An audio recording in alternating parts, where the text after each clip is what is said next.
Olá, estamos aqui para mais um programa Rosilma Roldan e os Jovens Pensadores. Para você que quer pensar diferente, para você que quer informação de qualidade, para você que quer um espaço na televisão para mostrar o seu talento.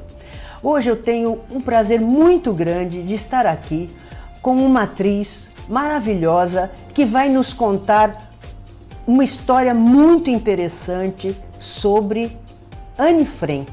Já ouviram falar? Acho que sim, né? Quem não ouviu falar na dramática e linda história de Anne Frank? Gisele Marques, uma atriz que tem um monólogo sobre a história de Anne Frank. Boa tarde, Gisele, é um prazer muito grande tê-la aqui. Eu que agradeço o convite, a oportunidade de falar sobre o Refúgio de Anne, que realmente Que é o nome da peça, né? É a peça que eu faço, o monólogo que foi criado no Rio de Janeiro, sou carioca. E está aqui em Santos há algum tempo já, né, já Gisele? Há quase 7 anos. E a primeira vez que eu vim aqui, eu era bem pequena, meu avô era militar e trovador ao mesmo tempo, fazia trovas, viajávamos o Brasil. E eu vim a Santos pela primeira vez, eu devia ter uns 10 anos de idade, me lembro ainda da primeira impressão que tive quando olhei os prédios, a orla. Eu falei, parece Copacabana. a Copacabana dos tempos áureos, Copacabana bonita, né? Não isso que a gente vê hoje. E sempre tive uma vontade de viver num lugar menor que o Rio de Janeiro. Eu cheguei a viver em Portugal, no Porto, e fiz escola de teatro, estudei, me casei, me desquitei, me divorciei. E aí eu falei, está na hora de viver num lugar que seja próximo a um grande centro como São Paulo, ao mesmo tempo que conserve as belezas naturais parecidas com as do Rio de Janeiro. Então, assim, Santos caiu como uma luva. Eu tenho amigos aqui também. Então, acabou sendo, assim, um lugar que eu adoro, que eu me sinto... Eu tenho que sair daqui... Se sentiu acolhida? Totalmente, me sinto totalmente em casa. E é meu pouso, assim. Eu vou a São Paulo, faço coisas e volto. Eu vou ao Rio de Janeiro visitar as minhas pessoas e volto. Quando eu pego o túnel, assim, já começo a ficar feliz. Assim. Eu digo que adoro Santos aqui. É uma cidade que tem todas as qualidades de uma cidade de interior, né? Sim. Embora qualidade seja... de vida altíssima, ainda tem praia e é Uhum. perto, né? Em termos de Brasil, é muito perto dos grandes centros, porque Sim. 1 hora de São Paulo, 6 horas do Rio, 6 Sim, horas Curitiba. de Curitiba. Então, você tem toda a razão de gostar muito. E eu acho que resgatar um pouco, sabe? Essa questão de você conhecer o seu vizinho, de você ter esse contato mais próximo com as pessoas, que nos grandes centros você acaba... Agora com as redes sociais, menos ainda, né? Esse olho no olho, assim, de você conhecer seu vizinho, de você demorar um pouco a acordar e o vizinho falar, poxa, tá tudo bem, posso ajudar. Isso é lindo, né? Se bem em 2017... que, de certa forma, nas redes sociais, a gente pegou um pouco disso, porque às vezes eu vejo, a pessoa sempre posta todo dia alguma coisa, de repente ela fica 2, 3 dias. Aí, o que aconteceu? O que aconteceu com você? Então, a gente não perdeu muito, né? Mudou um pouco, como nós estávamos falando da escola, né? E em relação à sua peça, que é um monólogo, né? Refúgio de Anne, né? Inclusive, quando você mandou o seu material, tem umas fotos que eu até pedi para a produção pôr enquanto a gente estivesse conversando, em que você, essa peça, como é que você faz para encenar? É um teatro normal ou como é que você faz? Olha, quando eu saí da escola e comecei a desenvolver essa pesquisa, na qual o ator pode escolher um tema, eu comecei até com Guimarães Rosa, com a Menina de Lá, e até me dar conta de que a Menina de Lá, tão longe, tão próxima, era Anne Frank. Inicialmente, eu e minha diretora, a diretora do primeiro estudo no Rio de Janeiro, que é Celina Sodré, pensamos nesse projeto como projeto escola. Então, ele teria um formato curto, de 17 minutos, 20 minutos, para que um professor de história, professora de literatura, de português, pudesse fazer a leitura com os meninos e, em seguida, entrasse o professor de história para falar a questão do Holocausto, da Segunda Guerra, e a orientadora educacional da escola pudesse trabalhar um pouco a questão da intolerância, do preconceito e da violência. E é bem uma peça interdisciplinar, então? Sim, ela acaba sendo uma peça que serve para públicos diferentes, de idades distintas também. E então ele foi concebido de forma que ele pudesse ir para qualquer espaço, e como a dramaturgia é minha, eu posso ampliar e posso adaptar. Então, esse trabalho que inicialmente foi criado no Rio, não estreou no Rio. Eu tive um problema de saúde, precisei me afastar um pouquinho, e o trabalho ficou guardado. Vim viver em Santos e tinha um festival de monólogos e eu pensei, está na hora de tirar esse trabalho guardadinho, ver o que sobrou dele, trabalhar e ver o que acontece. E aí foi quando ele ganhou melhor atriz, melhor monólogo, melhor cenografia, direção, ganhou 6 prêmios. Fui para um outro festival, melhor atriz, melhor monólogo. E aí nasceu uma necessidade de que esse trabalho, que inicialmente era projeto escola, fosse um pouco ampliado para que ele se tornasse um pouco mais comercial, para que ele pudesse ir para outros espaços. Então, mas o trabalho é sempre a questão do tempo e a questão do espaço, da logística, é sempre adaptada por mim. Assim como ele começou com 17 minutos, ele hoje tem 45, 50. Então, tem a versão longa e tem a versão curta do projeto escola. E aí você estava me dizendo, antes da gente começar o programa, que você já representou para um casal, mas também já representou para 1.100 pessoas, é isso? Exato. A jornada então é bem do Holocausto. Flexível. Eu não sou judia. Todos perguntam se eu sou judia, eu não sou judia. Eu perguntei, né? Eu não sou judia. E é muito bacana perguntar isso, sabe? Porque valoriza mais teu trabalho, né? Porque você põe a questão da tolerância e da aceitação do diferente em você mesma. Quando você se dedica a um assunto que você não vivenciou, mas que você se interessa, sim, você já traz realmente a tolerância para dentro do teu contexto. Eu acho que a questão da dor é universal, né? Não importa se estamos falando de um fato histórico específico como o Holocausto, se estamos pensando na dor das crianças refugiadas hoje. Quando eu pensei em fazer o Refúgio de Anne, ele inclusive é Refúgio de Anne, não é Refúgio de Anne Frank. Muitos lugares acabam pondo Frank, porque eu queria que fosse uma homenagem a todas as crianças que tiveram seu futuro interrompido. Então, quando eu parti para essa ampliação da dramaturgia, eu contei por não ser judia, eu contei com 2 pessoas muito especiais. A professora Maria Luísa Tucci Carneiro, da USP, e o Rabino Urilan, que era de São Paulo, da CIP, agora ele está em Belo Horizonte. Então, são aquelas pessoas para quem eu ligo e falo assim, posso colocar Mait Mama e embalar o bebê morto? Pode, vai ficar lindo. Então, assim, não quero trair a cultura judaica. Exato. Tudo eu faço com pesquisa com o Rabino. E a professora Tucci, professora de História, especialista em Holocausto, ela é que me dá também o suporte histórico, né? Então, eu recebi o convite dela. Ela anualmente faz uma jornada sobre o ensino do Holocausto para os professores da rede pública em São Paulo, porque os sobreviventes estão partindo. E há quem diga que o Holocausto não existiu. Então, é uma tentativa de ensinar aos professores como ensinar o Holocausto de uma forma séria, concreta. E mais, né? Tem gente que não acredita que existiu e, pior, ele pode acontecer a qualquer momento, outra vez, em qualquer lugar do mundo. É essa consciência, sim, que a gente tem que ter. Sim, e essa história precisa ser contada. Os extremismos, né, continuam por aí. A gente que frequenta redes sociais sabe disso. Os extremismos, tanto de esquerda como de direita, continuam aí pululando. Sim. As pessoas não focam no problema, elas focam nas diferenças e nas pessoas. E há aí grupos neonazistas espalhados pelo Brasil e pelo mundo inteiro, né? E aí a preocupação de trazer o refúgio é não só pensar na questão da história da Anne Frank, que é uma história belíssima, né, no legado que ela nos trouxe, um dos livros mais lidos do mundo, traduzido em 67 idiomas. Ainda um grande filão editorial, a cada semana sai alguma coisa sobre Anne Frank, mesmo que a história não tenha mais como esticar muito, sempre sai alguma coisa. O irmão da Anne Frank, da rua de trás. Você até estava falando antes de começar o programa, nesse livro aqui que eu não conhecia, né? Lá Fora a Guerra, O Mundo de Anne Frank, que você estava dizendo que é mais detalhado, né, do que o próprio diário. Esse livro é um livro belíssimo, porque a escritora holandesa, com quem eu tive a oportunidade de conversar no Café Amsterdã em São Paulo, o Café Amsterdã faz os lançamentos de escritores holandeses, e eu tive a oportunidade de conhecê-la.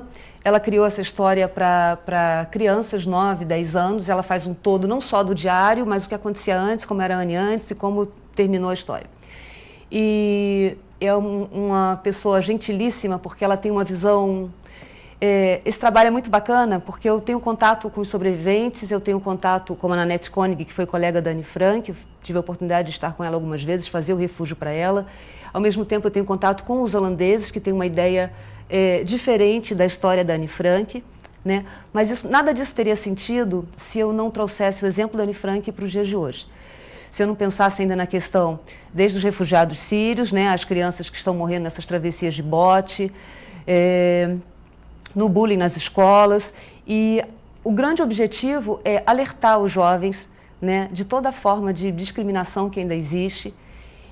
E o que eu acho assim, mais complicado não é essa violência, essa intolerância descarada, essa que a gente lê nos jornais, de alguma forma até se acostuma, acaba até sendo banalizada. Essa, na verdade, é a violência. E a violência, mal ou mal, a nossa sociedade está preparada até para punir e coibir. Sim. O pior de tudo é a violência psicológica, que é até difícil de ser detectada. Isso, a psicológica e a velada, né? Aquela que vai minando a energia do outro aos poucos. Então, assim, o que eu procuro mesmo, além de contar a história da Anne Frank, do legado que é lindo, Anne Frank falava, apesar de tudo, ainda acredito na bondade humana. Então, assim, é o que eu pretendo promover no coração desses jovens, é dizer, olha, apesar de tudo, a gente tem uma saída, a gente tem uma brecha, né? Nós somos únicos, nós somos humanos, somos falíveis. Vamos acreditar nos nossos sonhos, vamos perceber quem está à nossa volta, né? Sair um pouco utilizar um pouco as redes sociais de uma forma um pouco mais aprofundada, no sentido de que a informação nos venha para que a gente possa, na nossa prática, no nosso dia a dia, colocá-la em prática, né? De que forma? Ajudando o outro, percebendo o outro. Não tem sentido se você ficar ali naquele... O Sr. Bauman fala perfeitamente a história da quantidade de amigos, e ele dá o exemplo, né? A quantidade de amigos em detrimento da qualidade, né? Então, assim, o que eu falo para eles é isso, é que eles precisam pensar nessa questão dos preconceitos velados, desses que minam a nossa energia no dia a dia. E é um pouco essa história de a gente tem que sair desse nosso quadrado, né? É muito complicado, eu penso, quando a gente vê a questão do menino sírio com o rostinho na praia, Wayland. Nós compartilhamos aquilo no Facebook, mas não fazemos nada com isso. A gente vive no nosso quadrado, quando vem alguém próximo do nosso carro, a gente fecha correndo o vidro, né?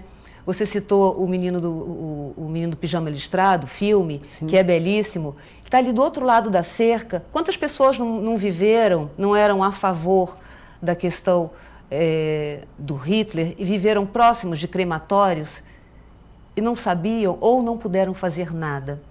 Então, o fato dessa dor não ser minha, de eu não ser judia, né, acaba me deixando um pouco mais animada para que eu...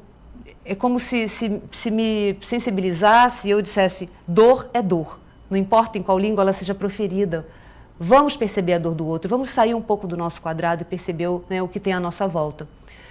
Porque é muito interessante que eu também, assim, quando eu penso na história dos deficientes, das pessoas com deficiência, eu penso... não eram só os judeus que foram perseguidos durante esse período, né? Foram os ciganos, foram os maçons, foram os homossexuais, foram... todas as minorias, né? Sim, os idosos, as crianças, os doentes, sim, os doentes, que eram os primeiros a ser eliminados. Sim. A gente sabe. E isso me remete de novo a uma história que acho que é bastante pertinente hoje, principalmente na Alemanha. A gente pode ver isso muito claramente com a questão dos refugiados chegando, que é a utilidade do outro. Para que me serve esse outro? Porque se ele não me serve, eles conseguem receber refugiados jovens e graduados. Então a gente vê que a escravidão, de certa forma, o conceito da escravidão continua aí permeando as relações, porque quando é que a escravidão começou a acabar? Foi uma luta dos negros? Não necessariamente, porque começou o quê? Primeiro, não me interessam mais os idosos, então vamos ser bonzinho. Os sexagenários não são mais escravos. Primeiro foi a ventre livre. Quer dizer, porque são justamente as pessoas que não me servem. Sim. Né? Quer dizer, então o ser humano nosso como serviço, né? o objeto, o utilitarismo. Né? Sim. E para concluir a tua conversa, que eu achei fascinante, você precisa voltar mais vezes aqui, que a gente tem tão pouquinho tempo para falar tanta coisa bacana, né? A tua peça... Pelo que nós conversamos, a pessoa entra em contato com você e aí encomenda para você, olha, eu quero que você venha encenar aqui na minha casa para 10 pessoas, ou então na minha escola, para os alunos do ensino médio ou ensino fundamental, enfim, empresas. Através da página Refúgio Diane ou do e-mail refugiodiane@gmail.com, você pode entrar em contato com a produção e nós estaremos conversando, pensando em termos de que tipo adaptando ao dramaturgicamente, público, ao tempo, espaço. ao espaço. Beleza. Agora mesmo eu vou fazer Cabreúva. Eu fiquei muito feliz de ter sido convidada pelo Instituto Plataforma Brasil. Eles são a representação da Casa de Anne Frank de Amsterdã aqui.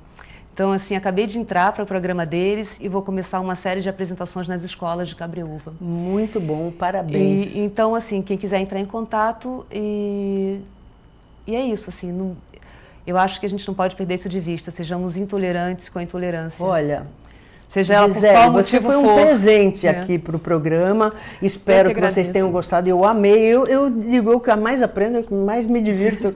Obrigada pela oportunidade de falar do refúgio.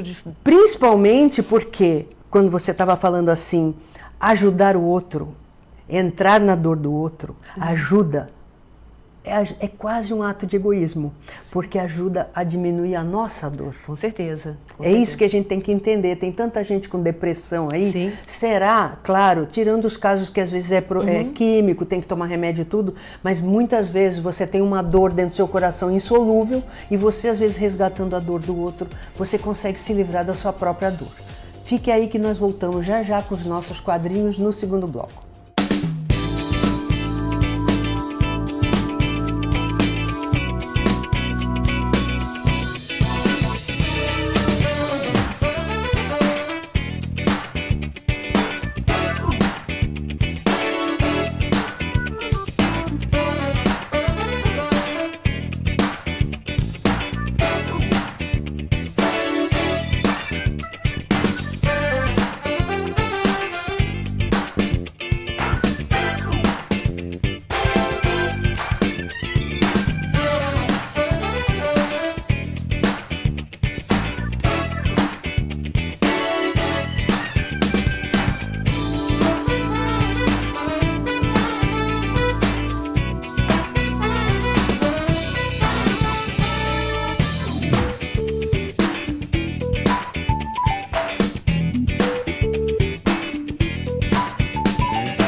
Voltamos e agora você fica com a Paola Oliveira e as dicas sobre jogos eletrônicos educativos personalizados.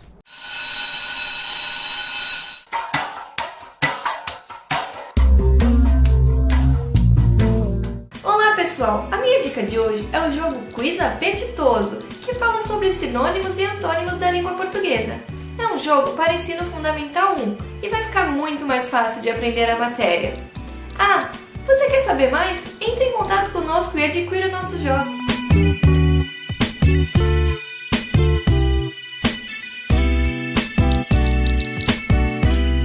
conversa com a psicóloga Mariângela Fortes Veiga.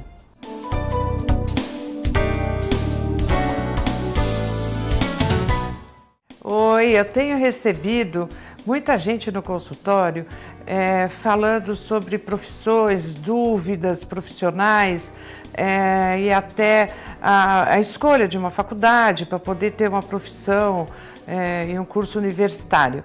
A maioria dessas pessoas não consegue identificar nelas o seu próprio talento. Talento o que é? Antigamente, na Grécia, eles punham as pessoas na Grécia Antiga para brincar, as crianças para brincar, e ficavam observando. Quando os olhinhos delas brilhavam, dependendo da brincadeira, eles falavam, esse é o talento. Porque é no talento que a centelha divina de Deus brilha dentro da gente. Assim eles achavam e assim eu também acredito. Qual é o seu talento? Aonde os seus olhos brilham? É atrás disso que você tem que ir, ok? Boas escolhas!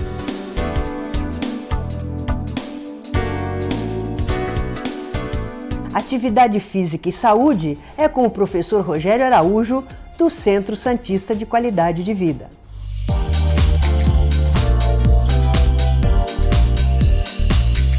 Olá, vamos falar hoje sobre emagrecimento.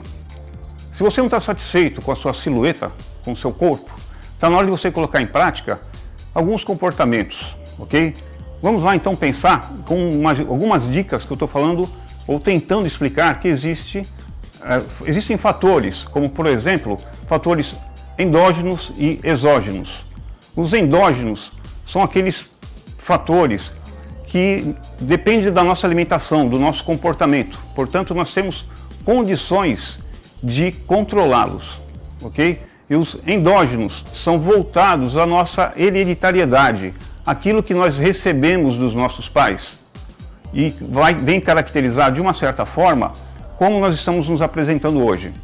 Daí, novamente, a importância do exercício físico regular, da prática esportiva, orientado por um professor devidamente capacitado para esse objetivo.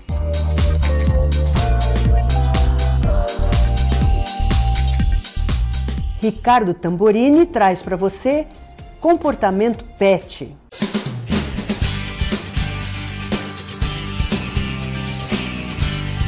Olá pessoal, eu sou Ricardo Tamborini, eu sou especialista em comportamento canino e a dica de hoje é sobre socialização, como deixar o teu cãozinho bem calmo com outros cães e pessoas.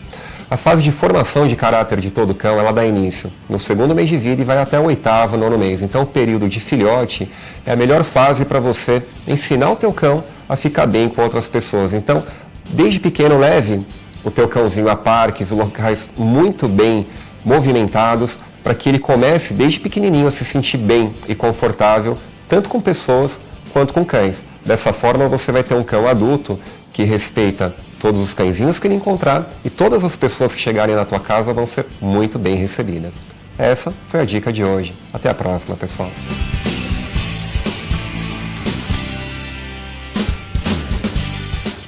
E finalizando com uma matéria especial que o Leandro Sampaio trouxe para nós, realizada por 3 jornalistas sobre a luta antimanicomial. Será que não existe mais manicômio no Brasil? Vocês vão ter uma surpresa muito triste. Nós vamos fazer a partir desse programa 5 programas numa série feita por esses 3 jornalistas sobre como ainda existe muito maltrato ao doente mental no Brasil.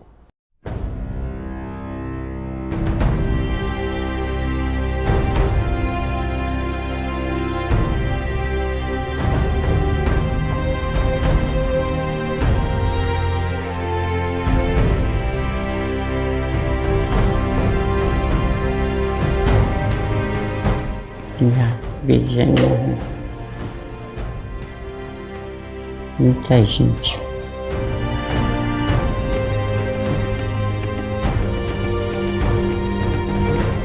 Na hora que eu vi a paciente na cela, coitada, nossa senhora, não tinha nem comida para elas comer, dormia lá.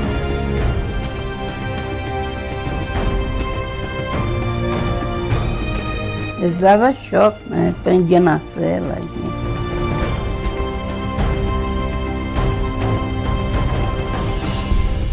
medida que entrava na instituição, eram loucos. Os que saíam por sorte.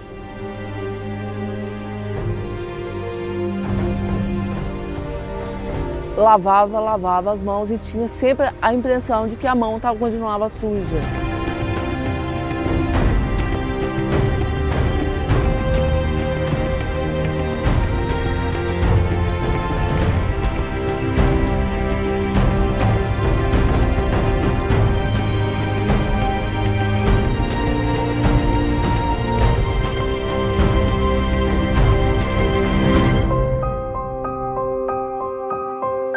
Barbacena, interior de Minas Gerais, foi palco de uma das maiores tragédias relacionadas ao tratamento de saúde mental no Brasil. Estima-se que mais de 60 mil pessoas morreram aqui, vítimas de abandono e de outras atrocidades. Um local que passou a ser um depósito de excluídos. Então, tudo aquilo que começa a incomodar a sociedade é encaminhado para a instituição. Então, não só os doentes, mas também tudo aquilo que incomodava. Tanto que, num espaço de 20 anos, de 200 pacientes, ele pula para 5 mil pacientes.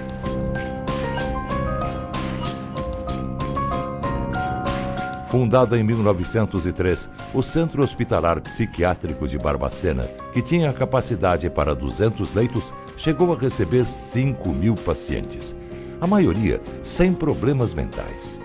Eram opositores políticos, prostitutas, homossexuais, mendigos, pessoas sem documentação, alcoólatras e epiléticos. O que me impressionou muito é casos assim, corriqueiros, pessoas que eram presas numa batida da polícia em Belo Horizonte, estavam sem documento. Tinha gente que estava sem documento aqui, entrava aqui e só ia sair aqui morto, né? O outro que foi pego estava bêbado, o outro que foi pego fumando maconha. Quer dizer, é como se fosse pegasse o lixo social, foi pegando essas coisas todas e vinha jogado para cá. O sofrimento e o drama de quem ia para o hospital psiquiátrico começavam na viagem. O trem de doido tinha o Hospital Colônia como o destino final. Os vagões hoje enferrujados pelo tempo são registros dessa época.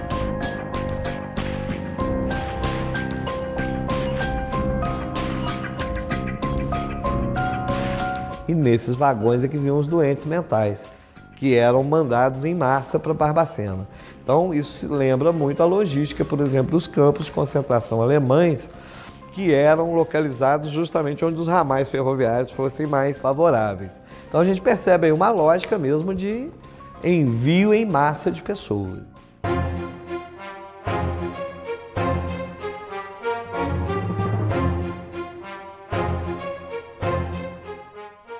Espero que vocês tenham gostado do programa de hoje, convidando você para estar conosco outra vez, sábado que vem às 15 horas, com reprise segunda-feira às 16, lembrando que pomos tudo no YouTube para você assistir e rever quando quiser. Até lá!